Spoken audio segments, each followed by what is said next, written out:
Hey guys, Colorado Crash here, bringing you a new game, Ragnarok Online 2, and I'm super excited about this game. You know, everybody has that first game they play to get them into a genre of games. You know, like Mario RPG was my first RPG.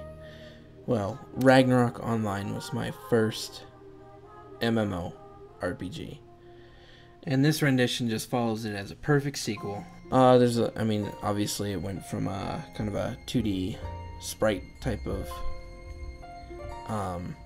MMORPG to this 3D rendition, but I mean, most of the skills and the classes and everything are basically what they were, and I love that about this. So let's just jump right in. First of all, obviously, we've got a character creation screen here. We start off with the class on your left there, and then we've got on the right is your job class, and your features. So, and I messed around with this for a little bit, but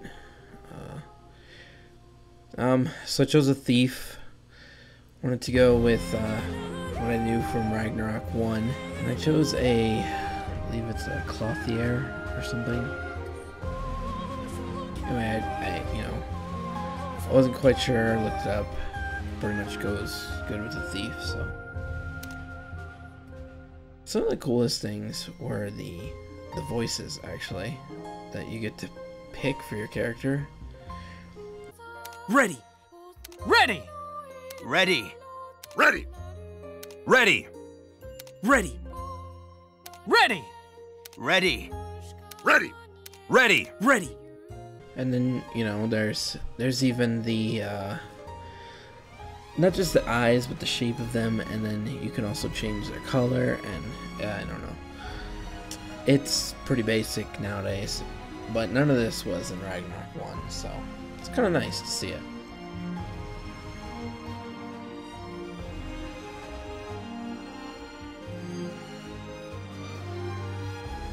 And trying to choose a name here, but let's get right into it.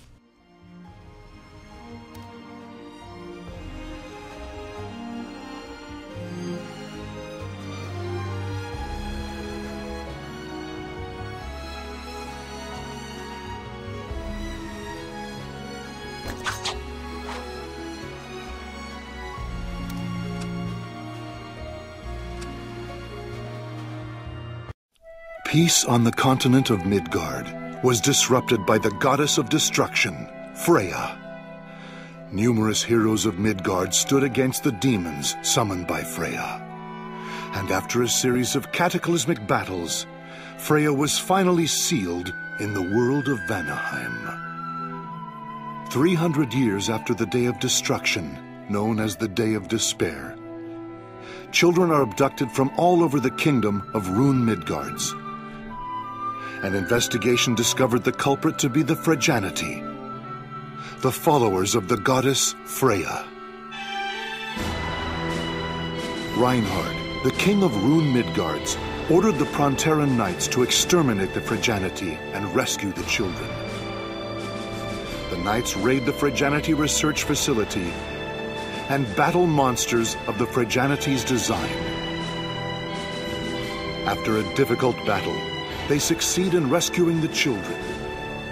Zeres Hyperion, the hope of the Night Age, decides to raise the orphans who have lost their homes. The children possess the power of the heart of Ymir within them. What will they bring upon the continent of Midgard?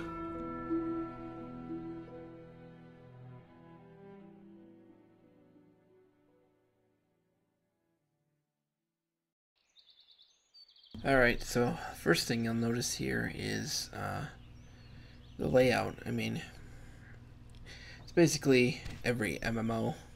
Get your character up in the left hand top corner. You get your map on the right hand side, and your user interface with your menu, and then your hot buttons. There's the chat box right there. And your bags. Can I help you with something? and clearly quests. So this is not how Ragnarok was the first time around. There weren't any quests. It was very grindy. It was a Korean MMO. Basically, you just start at level 1, you don't know what to do, and you grind your way through. You get some skill points. You don't know what to do with them. You throw them all over your chart, and you screw up your character and have to start over. So this was kind of good to see that they went a little more with the tried and true traditional stuff. But it also kind of takes away from what the game was. But then, of course, here we are.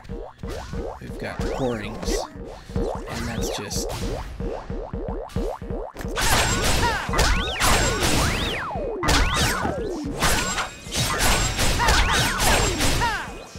Every Ragnarok has to have pourings in it. I love the sounds, too.